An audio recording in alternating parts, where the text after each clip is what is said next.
Welcome to the deep dive. Today, we've gone through an extraordinarily diverse and frankly high-speed stack of source material. It is, We're yeah. talking a tour through ancient history, modern politics, and, well, the looming reality of artificial intelligence. It's a bit dizzying, but our mission here is clear. It's definitely chaotic material. I mean, it ranges from the timeline of megafauna extinction all the way to these really detailed critiques of congressional wealth. Right. So our goal for you, the listener, is to try and structure this chaos, find the common threads, and maybe understand how human systems handle change. And there's a key tension here that keeps popping up. There is. It's this persistent fight between establishing an authoritative, controlled narrative and then the constant disruptive force of new discoveries or corruption, or, a huge technological leap. Okay, so let's unpack that right at the start. Let's ground ourselves in deep time with a surprising little historical tidbit. The difference between a woolly mammoth and a mastodon. Yeah, it's more than just a name. They're both Ice Age elephants, but they're fundamentally distinct creatures. How so? Well, the sources note that mammoths were built slightly taller, a bit leaner. They were grazers, so they ate grass. Mastodons, on the other hand, were shorter, much stockier, and they were browsers. They ate woody plants. And that simple biological difference basically dictated their entire existence. Exactly. Where they lived, how they survived. And this is where the timeline gets really fascinating. We tend to think of mammoths as, deep, deep history, long gone. But they weren't. Not really. The last woolly mammoths actually survived on this remote place, Wrangel Island, off the coast of Siberia. And they were there until about 4,000 years ago. 4,000 years ago. I mean, to put that in perspective for you, that means organized human societies were well underway. The pyramids were likely being completed while mammoths were still roaming the earth. It really shrinks deep time, doesn't it? It just disrupts that neat, tidy narrative of some distant extinction event. It makes you wonder, what did that world look like? And it leads right into the big debate over why they died out. I mean, the dominant theory for a long time was that early humans hunted them with primitive tools about 10,000 years ago. But the sources we looked at call that a, quote, shaky theory. Because the alternative is so much more compelling, there's evidence pointing towards some kind of cataclysmic event. Right. Something that impacted the atmosphere or climate and killed 65% of all megafauna almost instantaneously. It just shows how fragile these historical narratives really are. And how powerfully people resist changes to the established story. Precisely. We see this exact resistance in academia. The sources point out how many established academics are just unwilling to accept any alternative timeline. They react aggressively to people like Graham Hancock. Instead of engaging with the data, they go for personal attacks. They call him a racist. But the timeline keeps getting disrupted anyway. I mean, look at a site like Göbekli Tepe in Turkey. It keeps pushing back the dates for complex human civilization by millennia. It suggests we knew a lot more, a lot earlier than we thought. And what's really fascinating is how you can see these shifts in physical objects. So take agriculture. Researchers can tell the difference between wild and farmed plants just by looking at their seeds. How does that work? Well, wild seeds are built to break off and scatter really easily. They want to propagate, but once humans start cultivating them, They change. yeah, the agriculturally grown seeds, they evolve to become more robust. They hang on more, so farmers can harvest them. That tiny change in a seed tells a huge story about how a system gets established and then resists changing back. It's narrative control, in a way. That resistance to letting go of the old and bringing in the new, you see it everywhere, even in culture. The sources made a comparison to prop comedy. It's a great example. It's not that prop comedy is inherently bad, but the argument is it died out because so many people who can't really do it very well started trying it. So it gets diluted. The system, the comedy clubs, the bookers, they don't evolve. Things ossify until something finally comes along and forces a change. And that inability of established structures to adapt, that leads us directly into the crisis of trust in our own systems. Politics and media.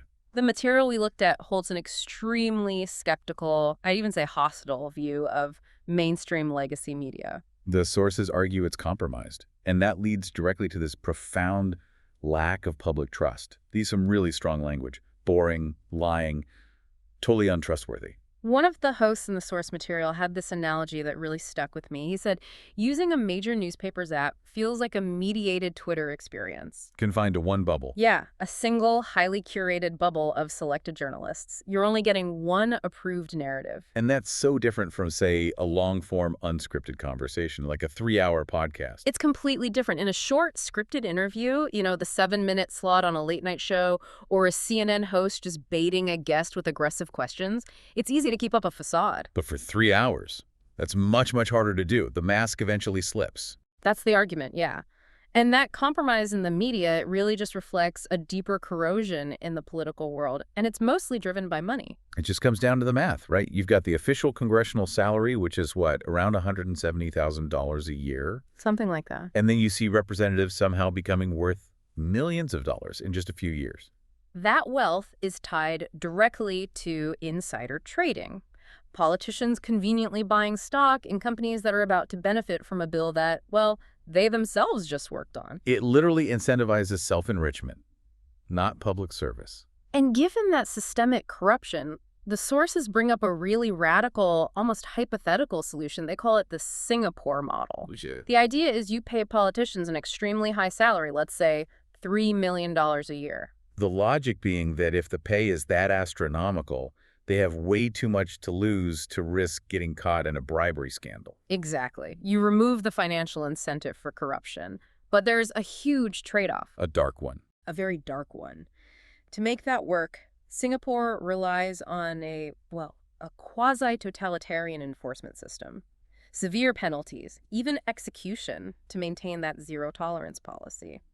It's a clash between maximizing fairness and maximizing freedom. And that fairness issue is right at the center of concerns about election integrity. That was another huge theme. A huge theme. And you see concerns about rigging and fairness coming from all sides, which just erodes faith in the whole structure. I mean, years ago, there was that whole investigation into the Diebold voting machines. Right, where hacking was demonstrated on live television, and the company had clear ties to one of the major political parties. And now the contemporary concerns in the sources are about different things.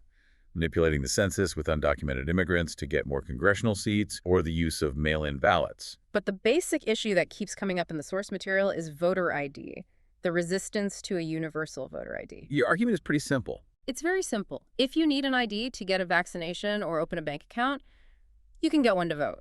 The argument is that not requiring it just makes it deliberately easier for bad actors to undermine the vote's integrity. And all this decay, in politics and media, you see it manifest on the ground level, in social breakdown, crime, policy failures. The sources are really consistent on this. They argue the root causes of violence in America come down to the environment, not race. It's crime, poverty, drugs in the community. They give examples from all over, right? Appalachia, the wild, wonderful whites of West Virginia. All the way to major urban areas. And what's so troubling is how persistent the cycle is. There's this story of a Baltimore police officer who was analyzing historical records. And what did he find? He found that the exact same crimes were happening in the exact same areas decades apart. Nothing had changed. Just generations of what the sources call untapped and unrealized human potential going to waste. Because the system just keeps failing to protect or invest in these communities. And this leads into some really controversial territory, like the critique of Planned Parenthood in the source material. It's a very controversial viewpoint. The argument presented is that because the organization originated from a eugenicist ideal, its modern operation is designed to encourage abortion in tough neighborhoods. The idea being that it frees people from being tied down by children to a difficult, crime-ridden community. Exactly. It's a view that suggests these policies are, at best, inadvertently trapping people in poverty, or at worst, a form of population control disguised as aid. We're just reporting what's in the sources, but it shows the deep distrust people feel. And that tension over intervention. You see it with the idea of using military force domestically. We have a history of it, sending the military into the South in the 1960s for desegregation.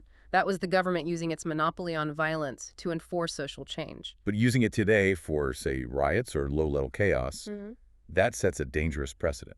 A very dangerous one. You start to blur that critical line between the army and civilians. If you bring in the military for domestic law enforcement or digital ID compliance, you risk sliding into a totalitarian system. And if we think these current systems are resistant to change, We have to pivot now to the one disruption that can't be resisted. AI, what the sources call the coming digital god. The realization here is that this revolution, it cannot be stopped. It can't. It's a global Manhattan Project kind of race. China isn't going to stop developing it just because the U.S. asks nicely, so the threat and the promise are inevitable. And we're already seeing the specific risks. In education, for one. Yeah. Skill loss. Students are losing the ability to write essays. It makes a degree like a Bachelor of Arts increasingly worthless if an AI can do the work instantly and, frankly, better. And even more critically, the sources warn about the complete loss of truth itself. Yeah, the video generation technology is advancing so fast. The example they used was a fake video of a cruise ship hitting a bridge. The prediction is that within a year, truth will be totally indistinguishable from lies. You just won't be able to tell it all. Not at all. And the ultimate political threat is technological totalitarianism.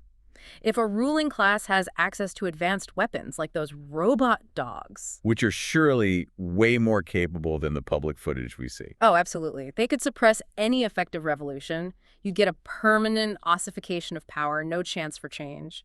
But the sources also look beyond human control, to the point where AI becomes sentient, reaches superintelligence, a digital god. You might not be a predator, like in the movies. Yeah. They could just exist and tell humanity, figure it out on your own. Or on the flip side, maybe its superior logic could be used to fix our broken systems. So the core question is whether we'll be subservient to it, or if we'll choose how to implement it. And we have a bad track record with technology. Look at the car. We adapted our entire lives. Strip malls, freeways, no walkability, to make things easier for the car. We didn't use the car to improve human quality of life. We became subservient to it. So will we do the same with AI? Will we shape our society to serve its efficiency? That's the test. And that really sums up this whole journey, doesn't it? We started with mammoths and fragile history and ended with a looming digital god. In every single system, history, government, media, technology, the common thread is this incredible difficulty of adaptation and this constant fight against information control and corruption. The central challenge for you, the learner, is to grasp the sheer scale of the compromise. Our political and historical systems are being deliberately broken for profit and power, but the AI revolution, that's an existential threat to our ability to even think for ourselves, to know what's true. And we touched on this briefly, but the corruption runs so deep it's even in our food. Glyphosate, corn-fed cows, fake orange eggs. Right.